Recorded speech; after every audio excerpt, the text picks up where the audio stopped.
ಬ್ರಹ್ಮಾನುಗ್ರಹದಿಂದ ದೊರಕಿದಂತಹ ಶ್ರೀಚಕ್ರ ಅದರ ಆರಾಧನೆಯ ಮೂಲಕವಾಗ ಈ ಕಾಲಕ್ಕೆ ದಾರಿಗಾಸುನಾಥ ಉನ್ನತಿ ಸಾಧಿಸಿಯಾಗಿದೆ. ಹಾಗಾದ್ರೆ ಆಗಬೇಕಾದ್ದೇನು? ಹಣವನ್ನು ಉಳಿಸಿಕೊಳ್ಬೇಕಾ? ಇದರಿಂದಲ್ಲ ಬ್ರಹ್ಮದೇವ ಶ್ರೀ ಸಂಧ್ಯೆಗಳಲ್ಲಿಯೂ ಆರಾಧನೆ, ಶ್ರೀಚಕ್ರದ ಪೂಜೆ, ಅದರ ಉಪಾಸನೆ, ಆ ಮೂಲಕವಾಗಿ ವರ್ಚಸ್ಸನ್ನು ವೃದ್ಧಿ ಮಾಡಿಕೊ ಎಂಬ ಹಾಗೆ.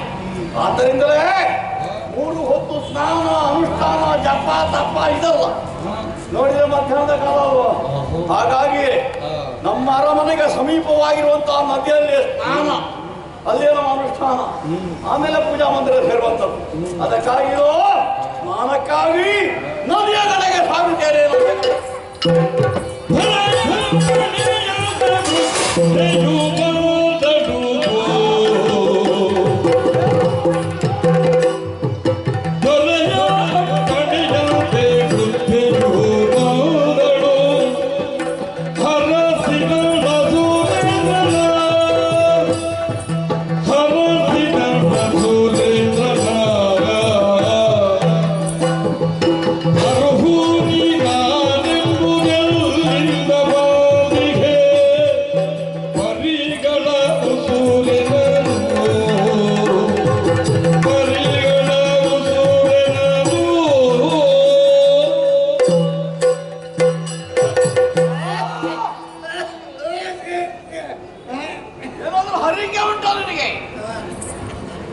ಮಾರ್ಗ ಮಧ್ಯದಲ್ಲಿ ಬಿಟ್ಟು ಸಾಯ್ತೇನೆ ಅಂತ ನಾನು ಸಾಗುತ್ತಾ ಇದ್ರೆ ಬಂದ ರೀತಿಯಲ್ಲ. ನೀವು ಆಧರಿಸುವುದಕ್ಕೆ ನಾನಿದ್ದೇನೆ, ಯಾರು ಇಲ್ಲ ಅಂತಾದ್ರೆ ಏನು ಸ್ಥಿತಿ ಆಗಿದೆ? ಯಾರು ನೀನು? ಹೇಳೋರು ಕೇಳೋರು ಯಾರು ಇಲ್ವ ನಿನಗೆ? ಯಾಕೆ ಹೀಗೆ ಬಂದೆ? ಎಲ್ಲಿ ಅವಳು? ಬೇಡ ಉದ್ದೇಶ ಗೊತ್ತಿಲ್ವ ನನಗೆ? ಮಾಡಿದ ಶಾಸನ ನಾನು ಬೇಡ ಹಾಗಿಲ್ಲ ಅಂತ ಏನು ಬೇಡ್ತಾ ಬಂದೆ? ಯಾರು ನೀನು ಹೇಳು? ಯಾರು ಇಲ್ವ ನಿನಗೆ?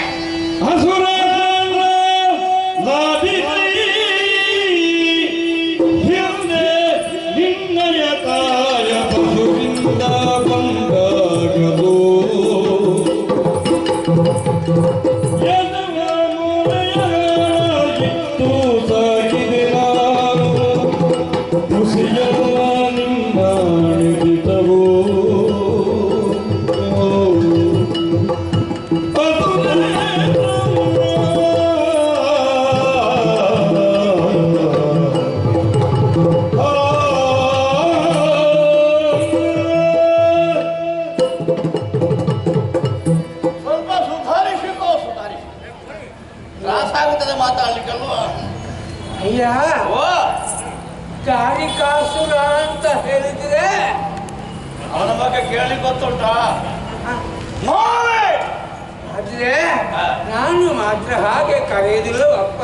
ಮತ್ತೆ ಅಸುರೇಂದ್ರ ಸರಿ, ತಪ್ಪೇನೂ ಅಲ್ಲ. ಬಸವನಿಗೆ ನಾಯಕನ ಈ ಕಾಲಕ್ಕೆ ಬೇಸರ ಮಾಡಬೇಡ. ಯಾಕೆ ಬೇಸರ ಮಾಡಬೇಕು? ಅಳುವುದು ಯಾಕೆ? ಅಳುವುದು ಯಾಕೆ? ಅದಕ್ಕೆ ಕಣ್ಣೀರು ಹಾಕಬೇಡ. ಪರಿಚಯ ಸಿಗ್ಲಿಲ್ಲ. ನಿನ್ನಂತ ಹೆಣ್ಣು ಹೃದಯ ಕಣ್ಣೀರು ಹಾಕುವುದು ನೋಡ್ಲಿಕ್ಕೆ ಆಗುದಿಲ್ಲ ನನಗೆ. ನನ್ನ ಪರಿಚಯ ಸಿಗ್ಲಿಲ್ಲವಪ್ಪ. ನಿನ್ನ ಪರಿಚಯ ನನಗೆ ಹೇಗಮ್ಮ ಗೊತ್ತು ಹೇಳು? ದೊರೆಯಾದ ನನ್ನ ಪರಿಚಯ ಪ್ರಜೆಗಳಿಗೆಲ್ಲ ಇರಬಹುದು, ಪ್ರಜೆಗಳೆಲ್ಲರ ಪರಿಚಯ ದೊರೆಯಾದ ನನಗಿರ್ತದೆ. ಆ ಅರ್ಥದಲ್ಲಿ ಹೇಳಿದಲ್ಲ. ಮತ್ತೆ ನಿನಗೂ ನನಗೂ ಬಹಳ ಹತ್ತಿರ ಸಂಬಂಧ ಇದೆ. ಸಂಬಂಧ? ಯಾರು ತಂದೆ, ಯಾರು ತಾಯಿ, ಏನು ಎಂತಲೇ ಗೊತ್ತಿಲ್ಲ ನನ್ನ ಸ್ಥಿತಿ. ನೀನು ಸಂಬಂಧ ಅಂತೆ. ನೀನು ಅನ್ಯನಲ್ಲವಪ್ಪ, ನೀನು ಸಾಕು ಮಗ. ಸಾಕುವ? ನಾವು ಸಾಕುತ್ತೇವೆ. ಮತ್ತೆ ಅನ್ನ ಸಾಕು ಮಗ. ನಿನ್ನ ಸಾಕು ಮಗ. ಏನು ಕತೆ ಕಟ್ಟಿ ಮಾತಾಡ್ತೀನಿ? ಕತೆ ಕಟ್ಟುದಲ್ಲವಪ್ಪ. ಮತ್ತೆ ನಿನಗೆ ಗೊತ್ತಿಲ್ಲದಂತಹ ಕಥೆಯನ್ನು ನಾನು ಇಟ್ಟು ನೆನಪು ಮಾಡ್ತಾ ಇದ್ದೇನಪ್ಪ. ಸಾವಧಾನದಲ್ಲಿ ಹೇಳು. ಏನು ಕೆಮ್ಮು ಬರ್ತದಲ್ವ? ಸ್ವಲ್ಪ ದಮ್ಮು ಇರ್ಬೇಕು. ಇಂದು ನಿನ್ನ ಕಥೆ ಅಲ್ಲ, ಮತ್ತೆ ಯಾವಾಗಿನ? ಹಲವು ವರ್ಷಗಳ ಹಿಂದಿನ, ಅಂದ್ರೆ ನನ್ನ ಯೌವನದ ಕಾಲದ ಒಂದು ಕಥೆಯನ್ನು ಹೇಳುತ್ತೇನಪ್ಪ. ಇದು ನಿನ್ನ ಯೌವನದ ಕಾಲದ ನೆನಪುಂಟು ನನಗೆ. ಸ್ವಲ್ಪ ಸ್ವಲ್ಪ ನೆನಪಿದೆ. ಏನಾಯ್ತು ಅವಾಗ? ನನ್ನ ಯೌವನದ ಕಾಲದಲ್ಲಿ ಹೊಟ್ಟೆ ಬಾಡಿಗೆ ಬೇಕಾಗಿ ಯಾರದೋ ಮನೆಗೆ ಮುಸುರೆ ತೆಕ್ಕುವುದಕ್ಕೆ ಬೇಕಾಗಿ ಹೋಗಿ ಮರಳಿ ನನ್ನ ಮನೆಯನ್ನು ಸೇರುತ್ತಿರುವಂತ ವೇಳೆಯಲ್ಲಿ ಮಾರ್ಗದ ಬದಿಯಲ್ಲಿ ಇಷ್ಟು ಸಣ್ಣ ಒಂದು ಗಂಡು ಮಗು ಮುರಿಯಾ ಮುರಿಯಾ ಮುರಿಯಾ ಅಂತ ಅಳ್ತಾ ಇತ್ತಪ್ಪ.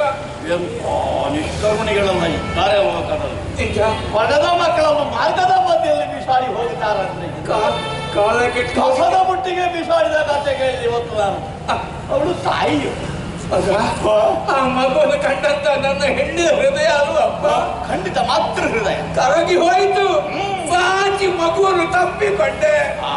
ಅಯ್ಯ ಯಾರ ತಪ್ಪ, ಮಗು ಎತ್ತಿಕೊಂಡು ಹೋಗಿ ಹೋಗಿ ಅಂತ ತಲೆಗೆ ತಲೆ ನಾನು ಬಡ್ಕೊಂಡೆಪ್ಪ. ಹೌದೇ? ಯಾರ ಬಂದ್ರು ಆಗಿದ್ರೆ ಮಗುವಿನ ರಕ್ಷಣೆಗೆ ಬೇಕಾಗಿ ಯಾರು ಬಳಿಗೆ ಬರಲಿಲ್ಲ. ಕೊನೆಗೆ ತೀರ್ಮಾನ ಮಾಡಿದೆ, ಮಗುವಿನ ಜಾತಿ ಯಾವುದು, ನೀತಿ ಯಾವುದು, ಕುಲ ಯಾವುದು, ಗೋತ್ರ ಯಾವುದು, ಯಾವುದನ್ನು ತಿಳಿಯದಂತ ನಾನು ಇನ್ನು ಮುಂದೆ ಅನ್ಯರ ಮಗುವಲ್ಲ ನನ್ನ ಮಗು ಅಂತ ಹೇಳಿ ನನ್ನ ಮನೆಗೆ ಬಂದದ್ದು ಸಾಕಿದೆ. ಎಂತ ಮಾತೃ ಹೃದಯವಮ್ಮ. ಆ ಮಾರ್ತವತೆ ಇರುವುದು ಸ್ತ್ರೀಯರಿಗೆ ಮಾತ್ರ, ಪುರುಷರೇ ಇರಲಿಕ್ಕೆ ಸಾಧ್ಯ. ಕೊಟ್ಟೋಗಿ ಸಾಕಿ ಮಗು ಬೆಳೆದ ದೊಡ್ಡದಾಗಿ ಈಗ ಎಲ್ಲಿದ್ದಾನೆ, ಏನು ಉದ್ಯೋಗ ಮಾಡ್ತಾ ಇದ್ದಾನೆ, ನಿನ್ನನ್ನು ಸಾಕುವುದಿಲ್ಲ ಅವನು. ಸಾಕುವುದಕ್ಕೆ ಆ ಮಗನಿಗೆ ಈ ತಾಯಿಯ ಪರಿಚಯ ಇಲ್ವಪ್ಪ. ಹೌದಾ? ಮುಂದಿನ ಕಥೆಯನ್ನು ಕೇಳು. ಹುಡುಕಿಸಿಕೊಡು ಅಂತ ಕೇಳಲಿಕ್ಕೆ ಬಂದಿವೆ ಹಾಗೆ ಇಲ್ಲ. ಮಗುವನ್ನು ಸಾಕುವುದಕ್ಕೆ ಬೇಕಾಗಿ ಎಲ್ಲೋ ಮನೆ ಬಾಗಿಲಲ್ಲಿ ಕೆಲಸ ಮಾಡಿ ಒಂದು ದಿನ ನನ್ನ ಗುಡಿಸಲಿಗೆ ನಾನು ಮರಳಿ ಬರುವಾಗ ಮಗ ನನ್ನ ಮಗು ನನ್ನ ಗುಡಿಸಲಲ್ಲಿ ಇಲ್ಲ. ಮಗು ಹೌದೇ? ಅವನ ಚಹರ ಏನಾದ್ರು ಹೇಳ್ತೀಯೋ ಅವನು ಹೀಗಿದ್ದಾನೆ ಅಂತ? ಹಾಗೇನು ಸಣ್ಣ ಮಗು ಅಲ್ವಪ್ಪ.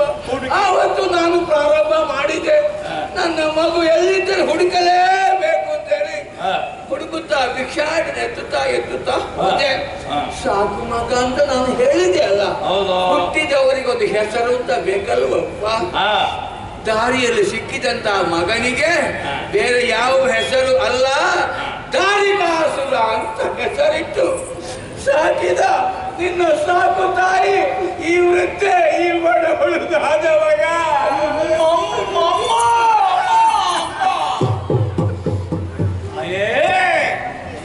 ಎಂತ ಕರುಣಾಜನಕವಾದ ಕಥೆಯನ್ನು.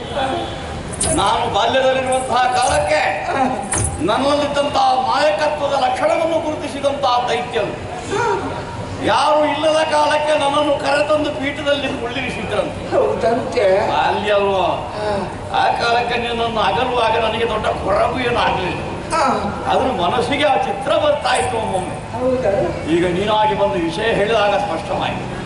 ದಾರಿಗಾತವರು ಕರೆದ್ರು, ನೀನು ಹೆಸರಿಟ್ಟಿರ್ಬೋದು, ಆದ್ರೆ ಅವರೆಲ್ಲ ಹೇಳಿ ರೈತರಿಗೊಂದು ದಾರಿ ತೋರಿದವೋ ಹಾಗಾಗಿ ದಾರಿಗಾಸುರ ಅಂತ ಕೊಂಡಾಡಿ. ಆಗಿರಲೂಬಹುದು.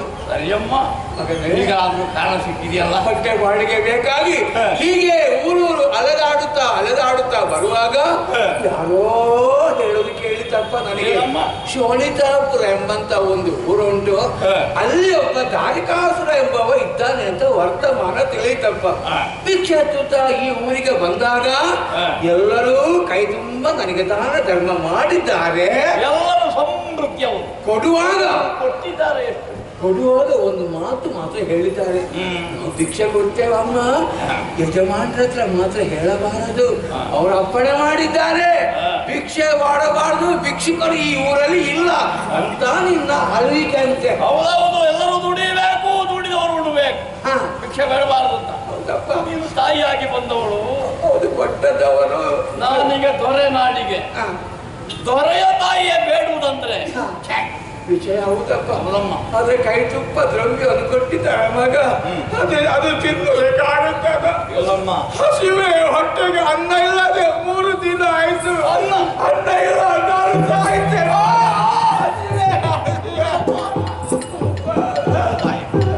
ಅನ್ನ ಇಲ್ಲದ ಸಾಯುವುದಲ್ಲ.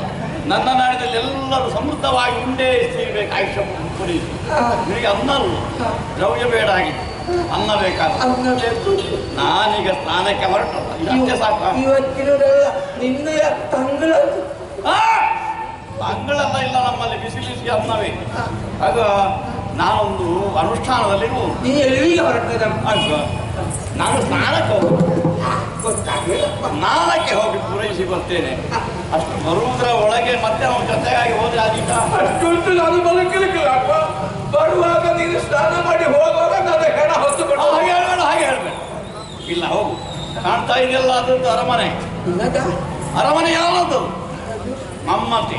ಅಲ್ಲಿ ಯಾರಿದ್ದಾರ ಮಗ? ನನ್ನ ಹೆಂಡತಿದ್ದಾಳೆ. ಮದುವೆ ಆಯ್ತಾ ಮಗ? ಆಯ್ತು, ಮಕ್ಕಳೊಬ್ಬ ಪಡೆದಿದ್ದೆ. ಹೌದಾ? ಬ್ರಹ್ಮಾವಳಿ ಅಂತ ಹೆಸರು. ನನ್ನ ಸೊಸೆ ಚೆನ್ನಾಗಿ ಒಳ್ಳೆ ಗುಣದ. ಅವರಲ್ಲಿ ಹೋಗಿ ನೀವು ಕೇಳಿದರೆ ಸಾಕು, ಹೊಟ್ಟೆ ತುಂಬ ಅನ್ನ ನೀಡ್ತಾರೆ. ಸಮೃದ್ಧವಾಗಿ ಊಟ ಮಾಡಿ ವಿಶ್ರಾಂತಿ ಪಡೆಯಿರಿ. ಅಷ್ಟೊತ್ತಿಗೆ ನಾನು ಜಪ ಪೂರೈಸಿ ಬರ್ತೀನಿ. ಮಗ ವ್ಯಸನ ಮಾಡಬೇಡ. ಯಾಕೆ ಬೇಸರ? ಒಂದು ಮಾತು ನೆನಪಿಟ್ಟು, ನಿನಗೆ ನನ್ನ ಪರಿಚಯ ಸಿಗಲಿಲ್ಲ. ನಿನ್ನ ಹೆಂಡತಿ ನನ್ನ ಸೊಸೆಯನ್ನು ನಾನು ಕಂಡವಳಲ್ಲ. ನಿನ್ನ ಅರಮನೆ ಬಾಗಿಲಿಗೆ ಹೋದಾಗ ಯಾರೋ ಒಬ್ಬರು ಭಿಕ್ಷುಕಿ ಬಂದಿದ್ದಾಳೆ ಅಂತ ಹೇಳಿ ನನ್ನ ಮೈ ಮೇಲೆ ಬಿಸಿ ನೀರು ಎರಚಿ ಹೋಗಾಚ ಮುದುಕಿ ಅಂತ ಹೇಳಿದ್ರೆ ಅಂಥವಳಲ್ಲ ಅವಳು ಒಂದೇ. ಅಲ್ಲಪ್ಪ, ಕೇಳಲಿಕ್ಕೆ ಆಗುದಿಲ್ಲ. ಒಂದು ವೇಳೆ ಅನ್ನ ಕೊಡದಿದ್ರೆ ಏನು ಮಾಡುದು ಮಗ? ನಾನು ಕೊಡದಿದ್ರೆ ಅಂತ ಒಂದು ಪ್ರಶ್ನೆ ಬರ್ಲಿಕ್ಕಿಲ್ಲ. ಈಗ ನಿನ್ನ ವರವಶಕ್ಕಾಗಿ ಹೇಳು, ಮಹಾರಾಜ ಇಲ್ಲಿ ಅನ್ನ ಕೊಡುವುದಿಲ್ಲ ಅಂತ ಹೇಳಿಬಿಟ್ರೆ ಕೇಳಬಾರ್ದಪ್ಪ. ಅದ್ಯಾಕೆ? ನಾನು ಕರೆದು ಹೇಳಿದ್ರು ಇಲ್ಲಿ ಅನ್ನ ಕೊಡುದಿಲ್ಲ ಅಂತ. ಅಂದ್ರೆ ಬಹಳ ದೂರ ಇಲ್ಲ, ಅರಮನೆ ಮುಂಭಾಗದಲ್ಲಿರುವ ನದಿಯಲ್ಲಿ ಸ್ನಾನ ಮಾಡು. ಹೌದು, ಅರಮನೆಯಿಂದ ಕೂಗಿ ಕರೆದ್ರೆ ನನಗೆ ಕೇಳ್ತದೆ ಅಲ್ಲಿಗೆ. ನಾನು ಕೇಳಿದ್ದು ನಿನಗೆ ಮಾತ್ರ ಕೇಳುವುದಲ್ಲವಲ್ಲ, ಇಡೀ ಪ್ರಜಾಜನರಿಗೆ ಕೇಳುವಾಗ ಅವ್ರು ಏನು ಹೇಳಿಸ್ತಾರೆ? ಅರಮನೆಯಲ್ಲಿ ಅನ್ನದಾನ ಇಲ್ಲ. ಹಾಗಾಗಿ ಅಷ್ಟು ದೀರ್ಘ ವಾಕ್ಯ ಬೇಡ, ಅನ್ನ ಎಂಬ ಪ್ರಸ್ತಾಪವೇ ಬೇಡ. ಹಾಗಾದ್ರೆ ಹೀಗೆ ಮಾಡು. ಹೇಗೆ? ಮಹಾರಾಜ ನಾನು ಕೇಳಿದ್ದು ಕೊಡುವುದಿಲ್ಲ. ಅಕ್ಕೋ, ನನಗೆ ಅನ್ನ ಬೇಡ. ನೀವು ಅನ್ನ ಬೇಕು ಅಂತ ಹೇಳ್ತಲ್ಲ. ಅನ್ನದ ವಿಚಾರ ಬಿಡ್ತೇನೆ, ನಾನು ಕೇಳಿದ್ದು ಕೊಡುವುದಿಲ್ಲ ಅಂತ ನಾನು ಹೇಳ್ತೇನೆ. ಅಷ್ಟಾಗುವಾಗ ನಾನು ಹೌದು ನಾನು ಹೇಳಿದ್ದು ಕೇಳಿದ್ದು ಕೊಟ್ಟು ಬಿಡ ಅಂತ ನಿನ್ನ ಹೆಂಡತಿಗೆ ಕೇಳುವಾಗ ಹೇಳ್ತೀನಿ. ಅವನು ಕೊಟ್ಟು ಬಿಡು ಅಂತ ಹೇಳ್ತೇನೆ. ಈಗ ನಾನು ಬಂದದಕ್ಕೆ ಸಾರ್ಥಕ ಆಯ್ತು. ಸಮಾಧಾನ ಆಯ್ತಲ್ಲ ನಿನಗೆ? ಹಾಗಾದ್ರೆ ನೀನು ನಾನು ಸ್ನಾನ ಪೂರೈಸಿ ಬರ್ತೇನೆ. ಚೆನ್ನಾಗಿ ಊಟ ಮಾಡಿ ವಿಶ್ರಾಂತಿ ಪಡಿ. ನಾನು ಬೇಗ ಜಪಾಲ ಮುಗಿಸಿ. ತಾಯಿ ಆಶೀರ್ವಾದ. ಹೋಗಪ್ಪ. ಅಮ್ಮ ಹಾಗೆ ಆಶೀರ್ವಾದ ಹೋಗಿ ಬಾತೆ ಹೊಡೆದಲ್ವ ಮಾಡಲಿಕ್ಕೆ ಉಂಟಲ್ಲ, ಅದನ್ನು ಹೇಳಲಿಕ್ಕಿಲ್ವಾ? ಹೇಳುದು ಯಾಕೆ? ನನಗೆ ಗೊತ್ತಾಗ್ತದೆ, ತುಂಬಾ ಆಯಾಸ ಆಗ್ತದೆ ನಿಮಗೆ. ಹೊಟ್ಟೆದು ಊಟ ಮಾಡಿದ ಮೇಲೆ ಒಂದು ತ್ರಾಣ ಬಂದಿತ್ತು ನಿಮಗೆ. ಏನು ವಿದ್ಯುದೆಲ್ಲ ಹೆಕ್ಕಿ ಕೊಡ್ಬೇಕು. ಹಾಗೆ ಬೇಡ ಬೇಡ. ಆಯ್ತು, ನಾನು ಹೋಗ್ತೇನೆ. ಮುಂದುವರಿ. ನಾನು ಪೂರೈಸಿ ಬರ್ತೇನೆ.